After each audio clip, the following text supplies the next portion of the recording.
Today we talk about how can you enable this sign or know how you can do that on your app. So you just follow these ways, then it's going to work with you.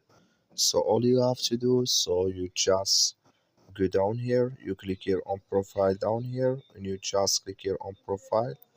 Then it's going to take you to your profile. It's going to show for you like this here. So then all you have to do now, you just go down here, you keep going down, then you click here on notification settings, just click on it here, notification settings.